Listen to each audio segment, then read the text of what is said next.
ఈనాటి మన డీప్ డైవ్కు స్వాగతం. బేసిక్గా ఒక మాట చెబుతుంటారు, డబ్బు సంపాదించడం చాలా కష్టమని.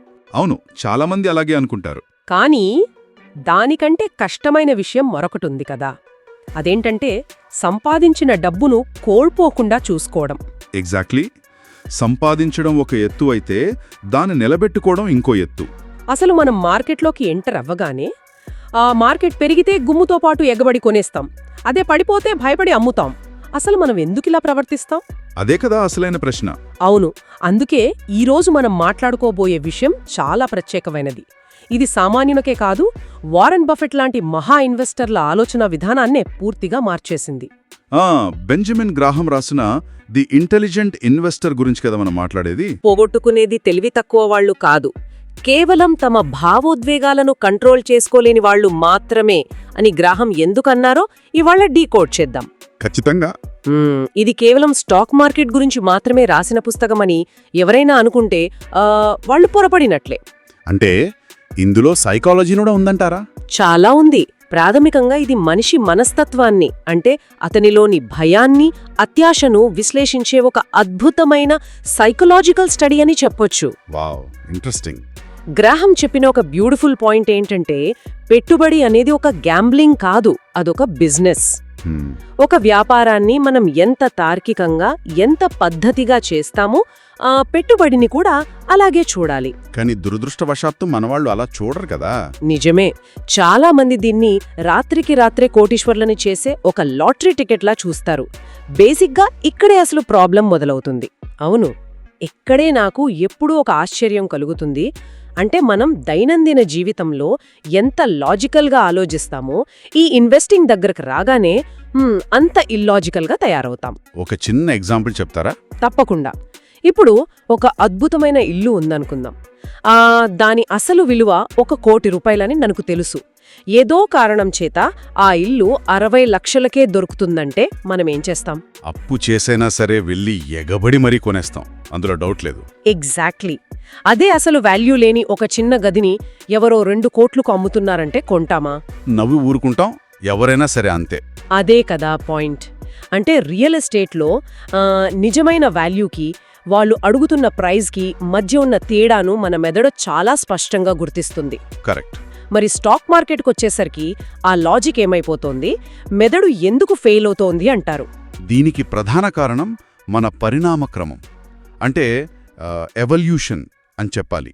మనిషి ప్రాథమికంగా ఒక ఎమోషనల్ జీవి. లాజిక్ అనేది ఆ తర్వాతే వస్తుంది. అంటే మన నిర్ణయాలు ముందు ఎమోషన్ బేస్డ్గానే ఉంటాయా? అవును. ఉదాహరణకు, వేటగాళ్ల కాలంలో గుంపుతో పాటు మనం పరిగెత్తకపోతే ఏదో క్రూరమృగం మనల్ని తినేస్తుందనే భయం మన మెదళ్ళలో బలంగా ముద్రపడిపోయింది. అంటే ఆ గుంపు మనస్తత్వం అక్కడ్నుండి వచ్చిందన్నమాట. ఎగ్జాక్ట్లీ. ఇప్పుడు మన చుట్టూ ఆ క్రూరమృగాలు లేవు, కానీ ఆ మెదడు మాత్రం అలాగే ఉండిపోయింది. మనం స్టాక్ మార్కెట్లో స్క్రీన్ మీద చూసినప్పుడు ప్రతి సెకండ్కు మారుతున్న పచ్చరంగు, ఎరుపు రంగు బాణాలు చూస్తాం కదా. ఆ వోలటాలిటీని చూసినప్పుడు పానిక్ అవుతాం. అవును. అప్పుడు మన బ్రెయిన్లోని ఎమోషనల్ సెంటర్స్ వెంటనే ట్రిగర్ అవుతాయి. మార్కెట్ పడిపోతోందంటే అందరూ పరిగెడుతున్నారు, నేను పరిగెత్తాలి లేకపోతే చనిపోతాను అనే ప్రాథమిక భయం అది. భలే చెప్పారు. అంటే ఒక ఇంటి విలువ ప్రతిరోజు పేపర్లో పబ్లిష్ అవ్వదు కాబట్టి మనం ప్రశాంతంగా ఇంట్లో కూర్చుంటాం. కరెక్ట్. అదే ఒకవేళ మన ఇంటికి కూడా ప్రతిరోజు ఉదయం ఎవరో ఒకరు వచ్చి, ఈరోజు నీ ఇల్లు 10 లక్షలు తగ్గింది, ఈరోజు 20 లక్షలు పెరిగింది అని రోజూ చెప్పుతే మనం ఇంట్లో ప్రశాంతంగా నిద్రపోలేము, ఖచ్చితంగా పానిక్ అయిపోయి అమ్మేయాలని చూస్తాం. సరిగ్గా పట్టుకున్నారు. ఇక్కడ జనాలేంటంటే ఒక కంపెనీని, ఆ కంపెనీ చేసే వ్యాపారాన్ని అసలు చూడరు. కేవలం ఆ కంపెనీ షేర్ ధరణ మాత్రమే చూస్తారు. ప్రైస్ మాత్రమే ముఖ్యం అనుకుంటారు. అవును, ఇది పెరుగుతోంది కాబట్టి మంచి కంపెనీ, ఇది పడిపోతోంది కాబట్టి చెడ్డ కంపెనీ అనే చాలా ప్రాథమికమైన హానికరమైన నిర్ణయాలకు వస్తారు. అందుకే గ్రాహం ఏమన్నారంటే, ఒక తెలివైన ఇన్వెస్టర్ ఈ బిజినెస్ అసలు విలువ ఎంత అని అడుగుతాడు తప్ప ఆ క్షణంలో దాని ధర ఎంత అని అడగడు. ఎగ్జాక్ట్లీ. మార్కెట్ అనేది మీకు సేవ చేయడానికి ఉంది కానీ మీకు ఆదేశాలు ఇవ్వడానికి కాదని మనం అర్థం చేసుకోవాలి. ఈ పాయింట్ని అర్థం చేసుకోవడానికి బెంజమిన్ గ్రాహం ఒక అద్భుతమైన కాన్సెప్ట్ని పరిచయం చేశారు. అదే మిస్టర్ మార్కెట్. అబ్బా, అదొక మాస్టర్ పీస్ కాన్సెప్ట్ అసలు. నిజంగా ఈ ఊహాత్మక పాత్ర గురించి ఆలోచించినప్పుడు నా మైండ్ బ్లాంక్ అయిపోయింది. ఎంత సింపుల్గా మార్కెట్ సైకాలజీని చెప్పారో అనిపించింది. అవును, దాన్ని కొంచెం వివరిస్తారా? తప్పకుండా. వింటున్న వాళ్ళు ఒకసారి ఊహించుకోండి. మీకొక బిజినెస్ పార్ట్నర్ ఉన్నాడు. అతనే మిస్టర్ మార్కెట్. హ్మ్, అతను ప్రతిరోజు ఉదయం 9:15కి మీ తలుపు తట్టి నీ షేర్ను ఈ ధరకు కొనేస్తాను లేదా నా షేర్ను ఈ ధరకు అమ్మేస్తాను అని చెబుతుంటాడు. ఆ, కానీ ఇతనిలో ఉన్న పెద్ద ప్రాబ్లం ఏంటంటే ఇతనికి విపరీతమైన మూడ్ స్వింగ్స్ ఉంటాయి కదా. అవును, విపరీతమైన ఎమోషనల్ పర్సన్ అన్నమాట ఈ మిస్టర్ మార్కెట్. కరెక్ట్.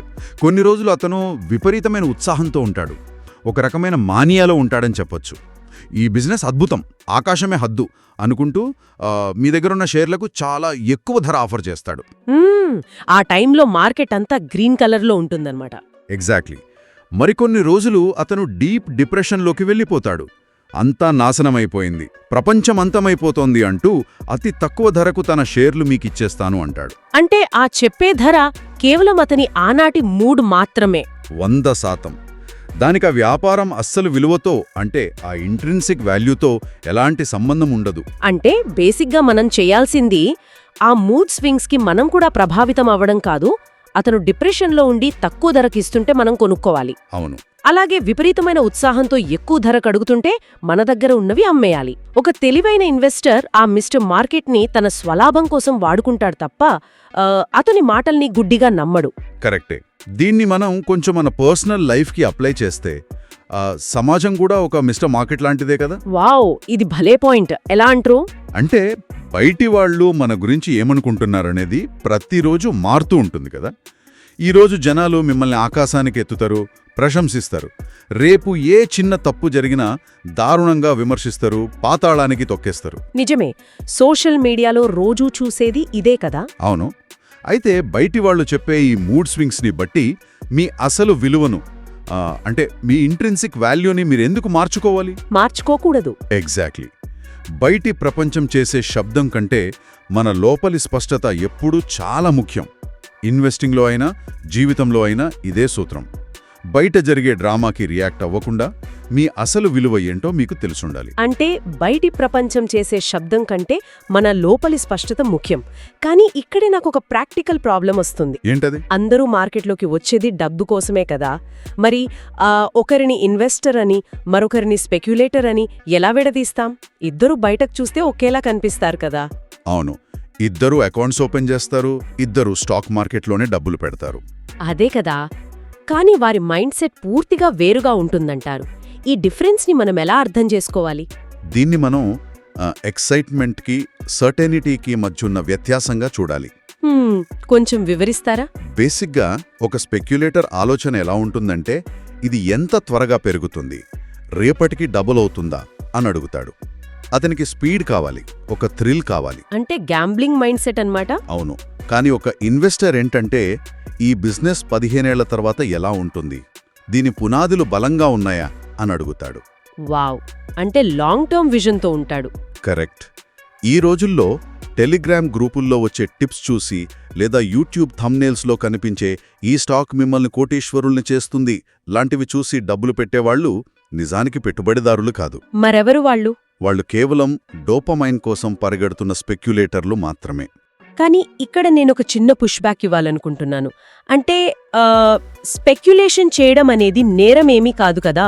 మనుషులకి ఎగ్జైట్మెంట్ కావాలి. అవును, కాదనలేము. ఎవరో ఒకరు ఒక టిప్ ఇస్తే రాత్రికి రాత్రే కోటీశ్వరులైపోవాలనే ఆశ తప్పు కాదేమో.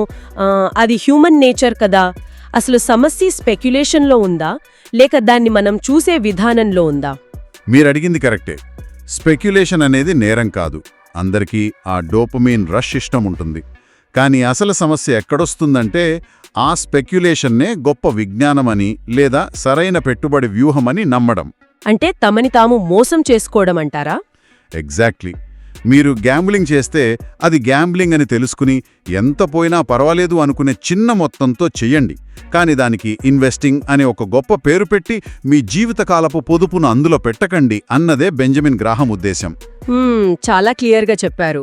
జంక్ ఫుడ్ తినడం తప్పు కాదు, కానీ జంక్ ఫుడ్నే హెల్త్ ఫుడ్ అని నమ్మితేనే ప్రాణానికే ప్రమాదం. వావ్, భలే పోల్చారు. అవును.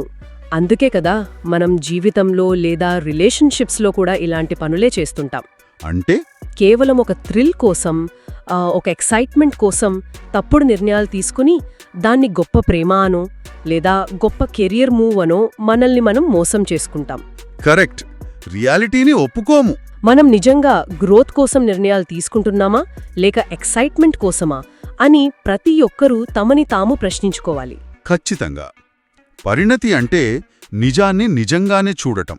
స్పెక్యులేటర్ ఏంటంటే తన ఆశలతో వాస్తవాన్ని కప్పేయాలని చూస్తాడు. కానీ ఇన్వెస్టర్ వాస్తవాన్ని వాస్తవంగానే చూస్తాడు. అంటే భవిష్యత్ను ప్రాక్టికల్గా చూస్తాడనమాట. అవును. భవిష్యత్ అనేది ఎవ్వరికీ తెలియదు. తప్పులు జరగవచ్చు అని ముందే గ్రహిస్తాడు. ఆ వాస్తవంలో ఉండే ప్రమాదాలను ముందే పసిగట్టి వాటి నుండి తనను తాను రక్షించుకోవడానికి ఒక అద్భుతమైన పద్ధతిని పాటిస్తాడు. అదే margin of safety. Margin of safety investing ప్రపంచంలో ఇది చాలా పవర్ఫుల్ పదం. స్పెక్యులేషన్ వల్ల వచ్చే ప్రమాదాల నుండి తప్పించుకోవడానికి ఇది ఒక రక్షణ గోడ లాంటిది. అవును. దీన్ని వివరించడానికి వాడే ఆ 10 టన్నుల బ్రిడ్జ్ ఉదాహరణ నాకు చాలా ఇష్టం. నా ఫేవరెట్ ఎగ్జాంపుల్ కూడా అదే కదా. బేసిక్గా ఒక బ్రిడ్జ్ ఉంది. ఆ బ్రిడ్జ్ 10 టన్నుల బరువును మోయగలదు అని ఇంజనీర్లు లెక్కకట్టి చెప్పారు. అలాగని మనం ఖచ్చితంగా 10 టన్నులున్న ట్రక్కునే ఆ బ్రిడ్జ్ మీద పంపుతామా? పంపం కదా. చాలా రిస్క్ అది. అవును. ఒక 6 టన్నులు లేదా 7 టన్నులు ఉన్న ట్రక్కును మాత్రమే పంపుతాం. ఎందుకంటే మనం దేవుళ్ళం కాదు కాబట్టి. ఆ ఇంజనీర్ల లెక్కలు ఎప్పుడైనా తప్పొచ్చు, వాడిన మెటీరియల్లో లోపముండొచ్చు, లేదా ఆ రోజు వాతావరణం బాగా లేక గాలి ఒత్తిడి ఎక్కువగా ఉండొచ్చు. ఏమైనా జరగొచ్చు కదా. అవును. అన్నీ మన కంట్రోల్లో ఉండవు. ఎగ్జాక్ట్లీ. ఆ 10 టన్నుల కెపాసిటీకి మనం పంపే 7 టన్నుల బరువుకు మధ్య ఉన్న ఆ 3 టన్నుల గ్యాప్ ఏదైతే ఉందో అదే margin of safety. Super. Stock మార్కెట్లో కూడా దీన్ని మనం ఇలాగే అప్లై చేయొచ్చు కదా. ఒక కంపెనీ మొత్తం వ్యాపారం, దాని లాభాలన్నీ లెక్కేసి దీనికి షేర్ వాల్యూ 1000 రూపాయలు అని మీరు నిర్ధారించుకున్నారనుకోండి. కానీ మార్కెట్లో అది 1000 రూపాయలకు దొరుకుతున్నప్పుడు మీరు కొనకూడదు. ఒక 700కు 600కు దొరికినప్పుడు మాత్రమే కొనాలి. కరెక్ట్. అదే మార్జిన్. ఎందుకంటే మన అంచనాలు కూడా తప్పొచ్చు. మేనేజ్మెంట్ ఏదన్నా ఫ్రాడ్ చేయొచ్చు, లేదా పాండమిక్ లాంటి ఒక ఊహించని విపత్తు రావచ్చు. అప్పుడు ఆ 300 రూపాయల వ్యత్యాసం మనల్ని భారీ నష్టాల నుండి కాపాడుతుంది. కానీ ప్రాబ్లం ఏంటంటే కొందరు దీన్ని నిరాశవాదం అనుకుంటారు. ఎప్పుడూ నెగిటివ్గా ఆలోచిస్తావేంటి, ముందే తప్పు జరుగుతుందని ఎందుకు ఊహిస్తున్నావు అని అడుగుతుంటారు కదా. అది నిరాశావాదం ఎంతమాత్రం కాదు. అది రియాలిటీని యాక్సెప్ట్ చేయడం. దీన్నే మనం పరిపక్వత అంటాం. నిజమే. ప్రాక్టికల్గా ఆలోచిస్తే జీవితంలో కూడా మనం ఈ మార్జిన్ ఆఫ్ సేఫ్టీని ఎన్నో విధాలుగా పాటిస్తుంటాం. ఉదాహరణకు మనం ఎయిర్పోర్ట్కి వెళ్లాలంటే ఫ్లైట్ టైం కన్నా 2 గంటల ముందే బయలుదేరుతాం. అవును. దారిలో ట్రాఫిక్ ఉండొచ్చు లేదా టైర్ పంక్చర్ అవ్వచ్చు అని. కరెక్ట్. మన ఉద్యోగం పోతుందన్న ఉద్దేశంతో కాదు, కానీ ఒకవేళ పోతే పరిస్థితి ఏంటి అని మనం ఎమర్జెన్సీ ఫండ్ దాచుకుంటాం కదా. అవును. ఒక సేఫ్టీ నెట్ లాగా. అలాగే మనకు రోగం రావాలని కాదు, కానీ వస్తే ఆర్థికంగా ఇబ్బంది పడకూడదని హెల్త్ ఇన్సూరెన్స్ తీసుకుంటాం. ఇవన్నీ జీవితంలో మనం నిర్మించుకునే రక్షణ గోడలే. బేసిక్గా చెప్పాలంటే ఒక తెలివైన వ్యక్తి ఎప్పుడూ ఆశతో బ్రతకడు, సిద్ధంగా ఉండటంతో బ్రతుకుతాడు. వావ్! తెలివైన వ్యక్తి ఆశతో బ్రతకడు, సిద్ధంగా ఉండటంతో బ్రతుకుతాడు. వినడానికి చాలా బాగుంది. కానీ ఇక్కడ నాకు డౌట్ వస్తోంది. అడగండి. ఒక సామాన్యుడికి ఈ మార్జిన్ ఆఫ్ సేఫ్టీని లెక్కించడం, కంపెనీ బ్యాలెన్స్ షీట్లు చదవడం అంత సులభం కాదు కదా. మరి అందరికీ ఒకే రకమైన పెట్టుబడి వ్యూహం ఎలా సెట్ అవుతుంది? గ్రహం గారి ప్రకారం అసలు ఇన్వెస్టర్లలో ఎన్ని రకాలుంటారు? ఇది చాలా మంచి ప్రశ్న. అందరి మానసిక స్థితి, అందరి దగ్గర ఉండే సమయం, టాలెంట్ ఒకేలా ఉండవు కదా. అందుకే గ్రాహం పెట్టుబడిదారులను ప్రధానంగా 2 రకాలుగా వర్గీకరించారు. ఏంటా 2 రకాలు? మొదటి రకం డిఫెన్సివ్ ఇన్వెస్టర్. అంటే తన జీవితంలో తనకు వేరే ముఖ్యమైన పనులు ఉన్నవాడు. ఉదయం నుండి సాయంత్రం వరకు ఆఫీస్లో పనిచేసేవాళ్ళు, కుటుంబ బాధ్యతలు ఉన్నవాళ్ళు, ప్రతిరోజు మార్కెట్ స్క్రీన్ చూస్తూ కంపెనీల ఫైనాన్షియల్స్ చదివే సమయం లేనివాళ్ళు. వీళ్లే ఎక్కువ శాతం ఉంటారు మన సొసైటీలో. అవును. వీరికి బేసిక్గా ప్రశాంతత కావాలి. వీరు మార్కెట్లో హీరోలు కావాల్సిన అవసరం లేదు. కేవలం సింపుల్ డిసిప్లిన్ పాటించి ప్రతి నెల ఒక మంచి ఇండెక్స్ ఫండ్లో ఇన్వెస్ట్ చేస్తూ ప్రశాంతంగా నిద్రపోవాలి. అంటే డిఫెన్సివ్ ఇన్వెస్టర్ తన పరిమితులను అంగీకరించి ఒక ఆటోపైలట్ మోడ్లో వెళ్తాడనమాట. మరి రెండో రకం ఎంటర్ప్రైజింగ్ ఇన్వెస్టర్ అంటే వీళ్ళు చాలా యాక్టివ్గా అగ్రెసివ్గా ఉంటారా? అగ్రెసివ్ అనడం కంటే వీరికి మార్కెట్ గురించి విశ్లేషించే సమయం, ఆసక్తి ఉంటాయనడం కరెక్ట్. కంపెనీల వార్షిక నివేదికలు చదివే ఓపిక, మార్కెట్ ఒడిదుడుకులను తట్టుకునే మానసిక దృఢత్వం వీరికుంటాయి. అంటే వీళ్ళు కొంచెం రీసెర్చ్ చేస్తారనమాట. అవును, వీరు మార్కెట్లో అండర్ వాల్యూడ్ స్టాక్స్ కోసం వెతుకుతారు. అయితే ఇక్కడే ఒక పెద్ద ప్రమాదం పొంచి ఉంది. ఏంటది? చాలామంది ఏంటంటే తమని తాము ఎంటర్ప్రైజింగ్ ఇన్వెస్టర్లు అనుకుంటారు. యూట్యూబ్లో ఒక వీడియో చూసో లేదా ఎవరిదో ట్వీట్ చదివో తాము కూడా వారెన్ బఫెట్ లాగా ఎనలైజ్ చేస్తున్నామని ఫీల్ అవుతారు. కరెక్ట్. డన్నింగ్ క్రూగర్ ఎఫెక్ట్ అంటారు కదా దీన్ని. ఎగ్జాక్ట్లీ. కానీ నిజానికి వాళ్ళు కేవలం ఎమోషనల్ స్పెక్యులేటర్లు మాత్రమే. విజ్ఞానం లేకుండా కాన్ఫిడెన్స్ ఉండటం చాలా పెద్ద ప్రమాదం. ప్రతి యుద్ధం మనది కాదు. ముందు మన సామర్థ్యం ఏంటో మనకు తెలియాలి. ఇక్కడే నాకు ఇంకో ఆలోచన వస్తుంది. మన సామర్థ్యం ఏంటో మనకు తెలిసినా తెలియకపోయినా భవిష్యత్తును మనం 100% అంచనా వేయలేం కదా. నిజమే, ఎవరూ వేయలేరు. అందుకే మన డబ్బును ఒకే చోట పెట్టకుండా వివిధ రకాల పెట్టుబడుల్లో ఉంచాలి అనే డైవర్సిఫికేషన్ గురించి గ్రహాం బలంగా చెప్పారు. నాకొక స్టాక్ గురించి అన్నీ తెలుసు, నా డబ్బు మొత్తం అందులోనే పెడతాను అని చెప్పడం కాన్ఫిడెన్స్ కాదు, అది ఒక రకమైన మూర్ఖత్వం. అబ్సల్యూట్లీ. ఒకే చెట్టుపై మనం మన భవిష్యత్తును కట్టకూడదు కదా. ఈ డైవర్సిఫికేషన్ అనేది కేవలం నష్టాలను తగ్గించుకునే ఫార్ములా కాదు, అది మన వినయానికి నిదర్శనం అనుకుంటా. అంటే నాకన్నీ తెలియవు, నా లెక్కలు కూడా తప్పొచ్చు అని ఒప్పుకునే వినయం అది. మీరు చెప్పింది అక్షరాలా నిజం. నేను అన్నీ తెలుసుకోలేను అని అంగీకరించడం కంటే గొప్ప ఫిలాసఫీ మరొకటి లేదు. ఈ డైవర్సిఫికేషన్ను మనం జీవితానికి కూడా అప్లై చేసి చూడొచ్చు. ఎలా? మనం ఒకే ఒక్క వ్యక్తి మీద మన ఆనందాన్నంతా పెట్టుకున్నామనుకోండి, లేదా మన గుర్తింపు, మన ఐడెంటిటీ మొత్తం మనం చేసే ఒకే ఒక్క ఉద్యోగం మీద ఆధారపడి ఉందనుకోండి, ఇక్కడ రిస్క్ అంతా ఒకే చోట కేంద్రీకృతమైంది కదా. అవును, కాన్సంట్రేషన్ ఆఫ్ రిస్క్ అంటారు గాన్ని. కరెక్ట్. రేపు ఆ వ్యక్తి మనల్ని వదిలి వెళ్ళినా లేదా ఆ ఉద్యోగం పోయినా మొత్తం జీవితమే కుప్పకూలిపోతుంది. అందుకే సంతులనం అనేది జీవితానికైనా పెట్టుబడికైనా నిజమైన భద్రతనిస్తుంది. డైవర్సిఫికేషన్ అంటే భయం కాదు, వినయం అని భలే కనెక్ట్ చేశారు. అయితే మనం డైవర్సిఫికేషన్ చేశాం, మార్జిన్ ఆఫ్ సేఫ్టీ పాటించాం, అంతా బానే ఉంది. కానీ సడన్ గా మార్కెట్ క్రాష్ అయింది. అప్పుడే కదా అసలు సినిమా. అవును, స్క్రీన్ మొత్తం ఎరుపు రంగులో కనిపిస్తోంది. అప్పుడు చాలా మంది నిద్రపోలేరు. వొలటాలిటీ అంటే ఆ ధరల్లో వచ్చే హెచ్చు తగ్గులను వాళ్ళు ఒక దెయ్యంలా చూస్తారు. నిజమే. కాని గ్రాహం ఏమంటారంటే ధరలు మారడం అనేది ప్రమాదం కాదు, ఆ ధరలు మారుతున్న సమయంలో మనం తీసుకునే తప్పుడు నిర్ణయాలే ప్రమాదమని. అవును, ఇది అర్థం చేసుకోవడానికి చాలా లోతైన మానసిక పరిపక్వత కావాలి. బేసిక్గా వొలటాలిటీ అనేది స్టాక్ మార్కెట్ యొక్క సహజ లక్షణం. సముద్రంలో అలలు ఎలా వస్తాయో ఆ మార్కెట్లో ధరలు అలా మారుతుంటాయి. భలే చెప్పారు. అలలు వస్తున్నాయని సముద్రంలో దూకేయం కదా. ఎగ్జాక్ట్లీ. పడవలో కూర్చుంటాం. మార్కెట్ పడిపోవడం అనేది ఇన్వెస్టర్కు శత్రువు కాదు, అదొక గొప్ప అవకాశం. తక్కువ ధరలకు మంచి కంపెనీలను సొంతం చేసుకునే అవకాశం అది. కానీ అప్పుడు కొనాలంటే చాలా ధైర్యం కావాలి కదా.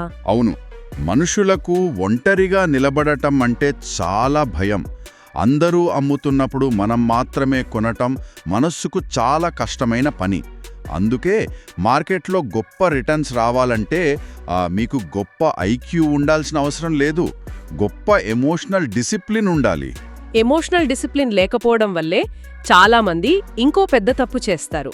ఈ స్టాక్ మార్కెట్ ఎరుపు రంగులు, ఈ వొలటాలిటీ మనకు వద్రా బాబు అని భయపడి తమ డబ్బును అత్యంత సురక్షితం అనుకుని బ్యాంకుల్లో దాచుకుంటారు. అవును, ఎఫ్డీలో చేస్తారు. కానీ చాలామంది బ్యాంకులో డబ్బులు పెడితే సేఫ్ అనుకుంటారు.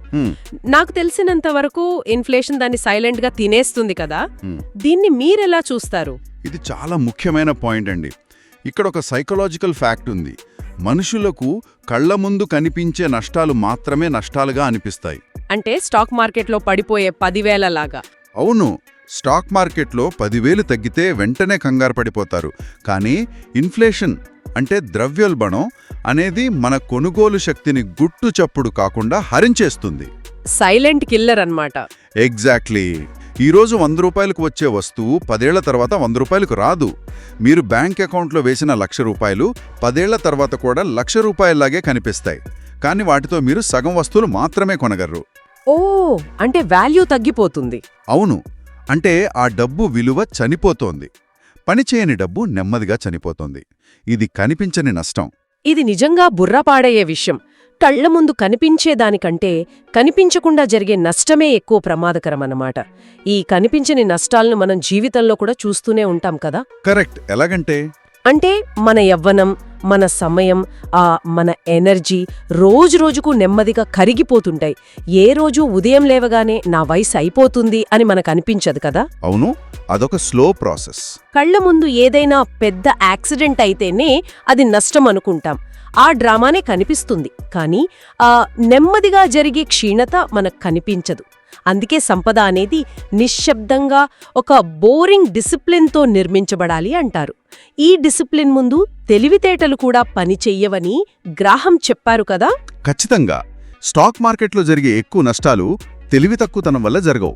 అవి క్రమశిక్షణారాహిత్యం వల్లే జరుగుతాయి. అంటే రూల్స్ బ్రేక్ చేయడం వల్ల. అవును, మన దగ్గర ఒక ప్లాన్ ఉంటుంది, కానీ పానిక్లో దాన్ని బ్రేక్ చేస్తాం. మనకు రూల్ తెలుసు, కానీ అత్యాశతో దాన్ని ఇగ్నోర్ చేస్తాం. బేసిక్గా మనందరికీ ఏ ఆహారం తినాలో తెలుసు, ఉదయాన్నే లేవాలని తెలుసు, కానీ చెయ్యలేము. అదే కదా. అంటే మన దగ్గర నాలెడ్జ్ ఉంది, కానీ కన్సిస్టెన్సీ లేదు. అందుకే ప్రపంచం ఎక్సైట్మెంట్ను సెలబ్రేట్ చేసిన నిజమైన విజయం, నిజమైన సంపద అనేది ఆ నిశ్శబ్దమైన, బోరింగ్గా అనిపించే డిసిప్లిన్లోనే ఉంటుంది. ఇదంతా చూస్తుంటే మనం ఒకే ఒక ముఖ్యమైన పాయింట్ దగ్గరకు వస్తున్నాం. అసలు సంపద అంటే ఏమిటి? బెంజమిన్ గ్రాహం దృష్టిలో సంపద అంటే కేవలం ఎక్కువ డబ్బు ఉండటం, బ్యాంక్ బ్యాలెన్స్ పెంచుకోవటం మాత్రమేనా, లేక దానికి ఇంకేదైనా అర్థం ఉందా? బెంజమిన్ గ్రాహం ఫిలాసఫీ ప్రకారం సంపద అంటే కేవలం నంబర్స్ కాదు. సంపద అంటే ఫ్రీడమ్. ఫ్రీడమ్ అంటే స్వేచ్ఛ. అవును, స్వేచ్ఛ. రేపుదయం లేచి మనకు నచ్చని పని చెయ్యకుండా ఉండగలిగే స్వేచ్ఛ. తప్పు మనుషుల్ని, ఒక టాక్సిక్ వాతావరణాన్ని భరించాల్సిన అవసరం లేకపోవడం. ఏ నిర్ణయమైనా పానిక్ లేకుండా, కేవలం భయంతో కాకుండా మన విలువల ఆధారంగా తీసుకోగలగడం. వావ్, ఇది చాలా లోతైన విషయం. అవును, డబ్బు అనేది కేవలం ఒక సాధనం మాత్రమే. మనిషి ఎప్పుడూ డబ్బుకు బానిస కాకూడదు. డబ్బే మనిషికి సేవ చేయాలి. తెలివైన పెట్టుబడిదారుడు ఎప్పుడూ కేవలం రిటర్న్స్ కోసం జీవించడు. అతను తన ప్రశాంతతను, తన క్లారిటీని, తన ఆత్మగౌరవాన్ని కాపాడుకుంటాడు. ఇది కేవలం ఫైనాన్షియల్ లెసన్ కాదు, ఇదొక లైఫ్ లెసన్ అని చెప్పొచ్చు. వావ్, ఇదొక లైఫ్ లెసన్.